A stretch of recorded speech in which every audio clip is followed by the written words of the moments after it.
और अब बात करते हैं देश प्रदेश की। उत्तर प्रदेश के राज्य विधि आयोग ने जनसंख्या नियंत्रण विधेयक का पहला ड्राफ्ट तैयार कर लिया है। इस ड्राफ्ट में 2 से ज्यादा बच्चों वालों को लोगों को जो सरकारी नौकरी और सरकारी योजनाएं हैं उनके फायदों से वंचित रखने की सिफारिश की गई है। ड्राफ्ट में 2 बच्चों की नीति का उल्लंघन करने वालों को स्थानीय निकाय चुनाव लड़ने से और सरकारी नौकरियों के लिए आवेदन करने से रोकने का भी प्रस्ताव है और साथ ही सरकारी कर्मचारियों का प्रमोशन रोकने का भी प्रस्ताव है। विधि आयोग ने यह ड्राफ्ट ऐसे वक्त में पेश किया है जब 2 दिनों बाद योगी सरकार नई जनसंख्या नीति जारी करने जा रही है। हमारा जो टाइटल है वो कंट्रोल, स्टेबलाइजेशन एंड वेलफेयर है। तो इसमें हमने ये प्रस्ताव किया है कि जो व्यक्ति, जो दंपति 2 बच्चों की जनसंख्या नीति को अपनाता है उसे तमाम प्रकार की सरकारी सुविधाएं दी जाएंगी। उसकी जितनी भी राज्य की कल्याणकारी योजनाएं हैं उनका लाभ दिया जाएगा। और अगर कोई व्यक्ति इस नीति का पालन नहीं करता है तो फिर वो राज्य की कल्याणकारी सुविधाओं का लाभ पाने का अधिकारी नहीं होगा। और इसमें हमने ये भी प्रस्तावित किया है कि अगर ऐसा व्यक्ति जनसंख्या नीति को नहीं अपनाता है तो उसका राशन कार्ड 4 यूनिट तक सीमित कर दिया जाए। आज की आवश्यकता है कि जनसंख्या नीति आ जाए और सब लोग जिस प्रकार से देश के सामने चुनौतियां खड़ी हो रही हैं उसका मिलकर के मुकाबला करें।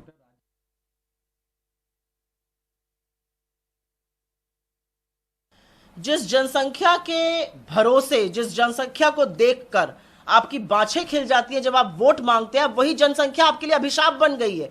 और अभिशाप इसलिए बन गई है क्योंकि हमारे डेमोग्राफिक डिविडेंड को, जो जनसंख्या हमारा सबसे पुरजोर हथियार था, हम सबसे युवा राष्ट्र हैं दुनिया के, हमारे यहाँ सबसे ज्यादा वर्किंग क्लास पॉपुलेशन है, हमारे देश की जनसंख्या को देखकर यहाँ बड़े बड़े लोग निवेश करने को तैयार रहते हैं, कंजम्पशन यहाँ का बड़ा है। अब वही जनसंख्या को आपने अभिशाप बना दिया है।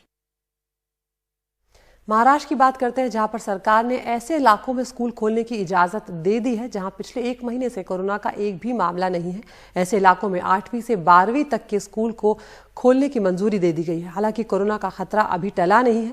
ऐसे में बच्चों की सुरक्षा को लेकर चिंता अभी भी बनी हुई है। महाराष्ट्र के अहमदनगर के नजदीक मांजरसुंबा गांव का स्कूल सैनिटाइज किया जा रहा है। तैयारियां हो रही है कि स्कूल खुल जाए। पिछले 20 दिनों से ये गांव कोविड मुक्त क्षेत्र है। राज्य सरकार ने ऐसे इलाकों में 15 जुलाई से 8वीं से 12वीं तक की ऑफलाइन क्लासेस शुरू करने की इजाजत दे दी है, जहां पिछले 1 महीने में कोई मामला नहीं आया हो। हमने ग्रामीण इलाकों में ऑनलाइन स्कूल शुरू किए हैं, लेकिन कनेक्टिविटी और बिजली की दिक्कतें थी। इसीलिए मैं चाहती हूं कि आप सब लोग कोविड के नियमों का पालन करें। शिक्षण देत असताना आपल्याला त्रास लागा लागला। सरकारी दिशा निर्देश के अनुसार 7 सदस्यों की एक समिति कोविड मुक्त क्षेत्र का फैसला करेगी। समिति में कलेक्टर, स्कूल प्रिंसिपल और स्वास्थ्य अधिकारी होंगे। ग्रामीण इलाकों में समिति की अध्यक्षता सरपंच करेगा। स्कूल खुलने से पहले सभी टीचरों और स्टाफ के सदस्यों का टीकाकरण जरूरी है। स्कूलों के बच्चों का तापमान मापने समेत सभी कोविड नियमों का पालन जरूरी। हर बेंच पर सिर्फ 1 छात्र को बैठने की इजाजत। मांजरसुंबा गांव के सरपंच कहते हैं कि वो तैयार है। बच्चे हैं उनका बहुत नुकसान हुआ है।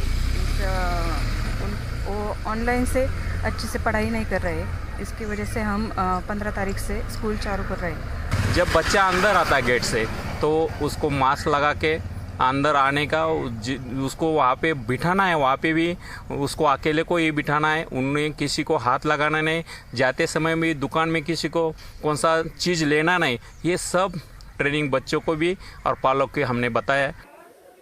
स्कूल प्रशासन और बच्चों के माँ बाप का मानना है कि ये उन बच्चों के लिए एक अहम कदम है जो डिजिटल खाई की वजह से कहीं पीछे छूट गए हैं। लॉकडाउन की वजह से उनका जो अभ्यासक्रम था वो भूल गए होंगे। इसलिए हमने गवर्नमेंट का जो ब्रिज उपक्रम गवर्नमेंट ने अभी तय किया है, उसके आधार से हम हर रोज विद्यार्थियों का सेतु अभ्यासक्रम से उनको डेवलप कर रहे हैं। जो वो भूल गए थे उसका रिवीजन ले रहे हैं।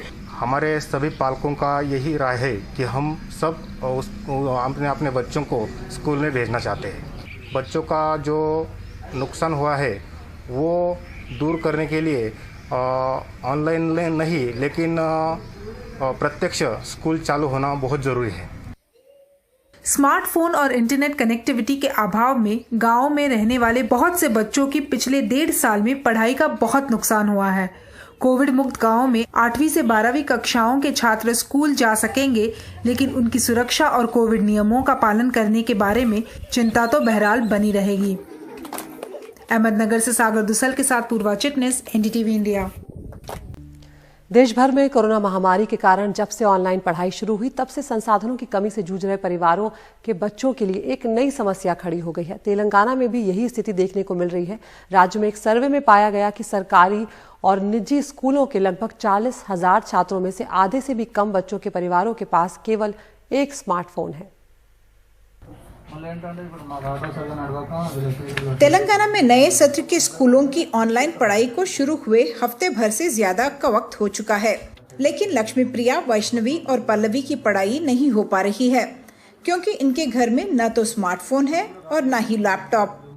We are very middle class.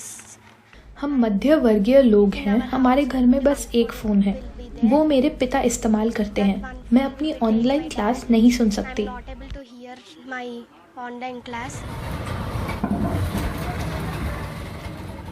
इनके पिता राजू का कहना है कि वो दूसरा फ़ोन नहीं खरीद सकते। उनके पास तो इतने पैसे भी नहीं कि पिछले साल से बकाया अब तक की स्कूल की फीस जमा करवा सकें। कोविड महामारी और लॉकडाउन ने उनकी कमाई पर गहरा असर डाला है। ऑटो चालक के तौर पर आमदनी तो घटी ही है। ये डर भी है कि पिछले 3 महीने से किस्तें न चुका पाने के कारण कहीं उनका ऑटो भी जब्त न कर लिया जाए। लैपटॉप वाले फोन, वैसे तो उन्हें लैपटॉप की जरूरत है, पर फोन होना जरूरी है। मेरे पास एक ही फोन है जो मैं अपने साथ ले जाता हूँ। मेरे हालात ऐसे हैं कि मैं अभी उनके लिए एक भी फोन नहीं खरीद सकता। तेलंगाना प्रदेश संयुक्त शिक्षक मोर्चा के एक सर्वे में पाया कि सरकारी और निजी स्कूलों के लगभग 40,000 छात्रों में से आधे से भी कम बच्चों के परिवारों के पास एक स्मार्टफोन था। 8% से भी कम परिवारों के पास 2 फोन थे और बस 11% ने कहा कि उनके पास मोबाइल डाटा था। लगभग 15% परिवारों के पास सरकार के शिक्षक संबंधी चैनलों को देखने के लिए केबल कनेक्शन तक नहीं था। सालाना शिक्षक अवस्था रिपोर्ट का कहना है कि भारत के स्कूली बच्चों में से सिर्फ 1/3 ही ऑनलाइन पढ़ाई कर पा रहे हैं। सरकारी स्कूलों के छात्रों में ये तादाद बस 8% है। हैदराबाद से उमा सुधीर, एनडीटीवी इंडिया के लिए। और इससे तेलंगाना का ही हाल नहीं है, देश के कई हिस्से ऐसे ही हैं जहां पर स्थिति लोगों को इस तरह की झेलनी पड़ रही है। अब भी बहुत से बच्चों के पास स्मार्टफोन नहीं। असम में बहुत सारे बच्चे ऐसे हैं जिनके पास ऑनलाइन क्लास के लिए फ़ोन उपलब्ध नहीं है और उनके परिवारों की जो स्थिति है, जहां पर घर चलाना मुश्किल हो रहा है, ऐसे में परिजनों के लिए, माता पिता के लिए बच्चों को स्मार्टफोन दिलाना किसी चुनौती से कम नहीं है।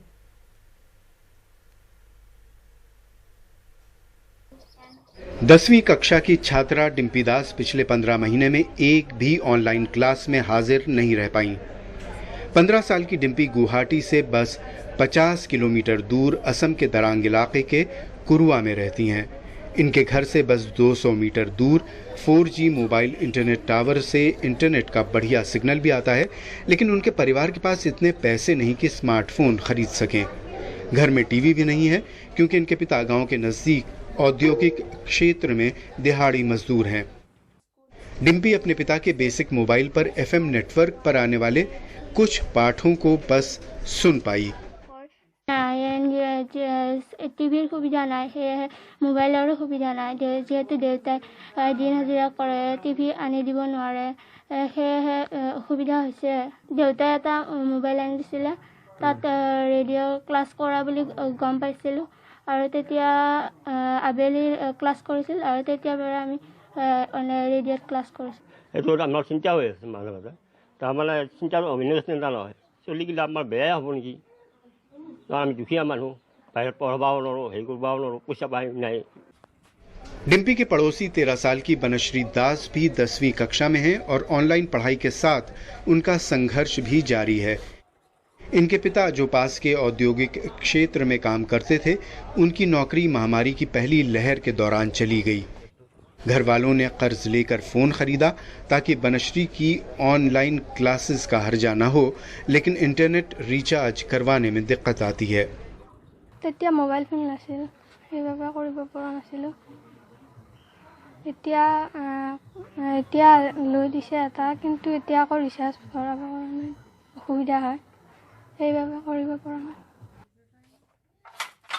इनकी मां बुनकर हैं और उनका कहना है कि लॉकडाउन ने उन्हें गरीबी में धकेल दिया है, इसलिए मोबाइल इंटरनेट के लिए 300 से 500 रुपए तक देना भी बहुत मुश्किल हो गया है।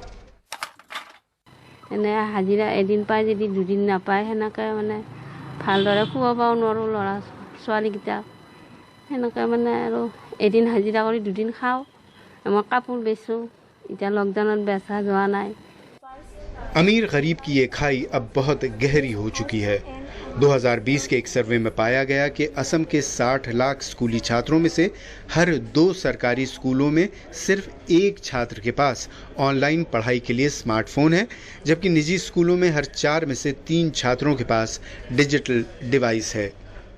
कोविड के महामारी के चलते गांव में भी ज़्यादा लोग घरों से नहीं निकल रहे हैं। गांव के स्कूलों में इस तरह के ताले झूल रहे हैं और गांव में जो छात्र हैं उनका सिर्फ एक ही ज़रिया है ऑनलाइन क्लास।